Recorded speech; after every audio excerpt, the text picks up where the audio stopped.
अपने आर्मी जो है वहां पे इंफ्रास्ट्रक्चर तैयार करना स्टार्ट करते हैं। तो जुनूबी जिला अनंतनाग के वत्तानार कोकरनाग इलाके में इब्तिदाई फायरिंग के बाद जंगजू सिक्योरिटी फोर्सेस को चकमा देकर फरार होने में कामयाब हो गए। सरकारी जराये ने बताया कि हफ्ते की सपहर को सिक्योरिटी फोर्सेस ने मुसद्दिका इत्तला मौसूल होने के बाद वत्तानार कोकरनाग के जंगली इलाके को मुहासरे में लेकर तलाशी ऑपरेशन शुरू किया। उन्होंने बताया कि जूं ही सिक्योरिटी फोर्सेस के अहलकार मुश्तबा मुकाम के नजदीक पहुंचे तो वहां पर मौजूद जंगजुओं ने फोर्सेस पर अंधाधुंध फायरिंग की, जिसके नतीजे में एक फौजी गोलियां लगने से जख्मी हो गया और बाद में वो जख्मों की ताब न लाकर चल बसा।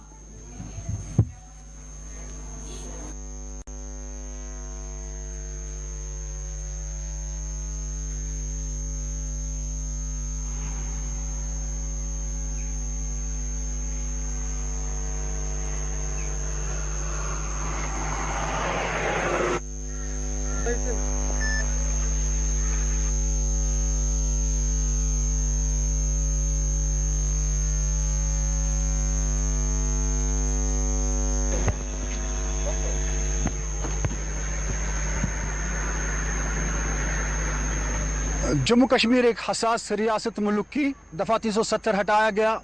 रियासत को यूटी में तब्दील किया गया और मरकज़ी सरकार का कंट्रोल है और लगातार यहाँ के अमन अमान को बहाल रखने के लिए मरकज़ से ही हिदायत मिलते हैं और यहाँ की इंतज़ामिया उस पर अमल कर रही है। और बहुत हद तक चाहे पार्लियामेंट हो या पार्लियामेंट से बाहर सरकार का ये दावा है कि जो वारदातें यहाँ पे होती थी वादी कश्मीर में खासकर, उन पे काबू पाया गया है और जो सीज़ फायर वायलेशन होती थी या जिस तरह से यहाँ पे सरहद पार से जो दरअंदाजी होती थी उस पे काबू पाया गया और इससे मुतमईन है मरकज़ी सरकार, ये देखने में आ रहा है। लेकिन वही कुछ दिनों से हमें देखने को ये भी मिल रहा है कि जो गैर रियासती मजदूर हैं या माइनॉरिटी से वाबस्ता लोग हैं या सियासी वर्कर हैं, उन पे हमले किए गए, कई की हलाकतें हुई, कई एक ज़ख्मी हुए, जिसकी वजह से यहाँ पे फोर्सेस जिनमें जम्मू कश्मीर पुलिस, CRPF और फौज वो लगातार गश्त भी बढ़ा रहे हैं और इन इलाकों में अपने गश्ती बैंकर भी लगाए हैं और साथ साथ जो सर्च ऑपरेशन है उसमें भी तेज़ी लाई गई है ताकि इस तरह की वारदातों को रोका जा सके। अगर वहीं पे सियासी अमल की बात करें, ऐसा लगता है कि शायद अप्रैल के आखिर तक यहाँ पे डिलिमिटेशन कमीशन की जो रिपोर्ट है वो मुकम्मल सामने आएगी। उसके बाद जिस तरह वज़ीर दाखिला अमित शाह जी ने ये ज़रूर पार्लियामेंट में कहा कि उसके बाद ही इंतखाबात होंगे, लेकिन क्या इंतखाबात बहुत जल्द होंगे या कि पहले इसमें और भी कुछ प्रोसेस है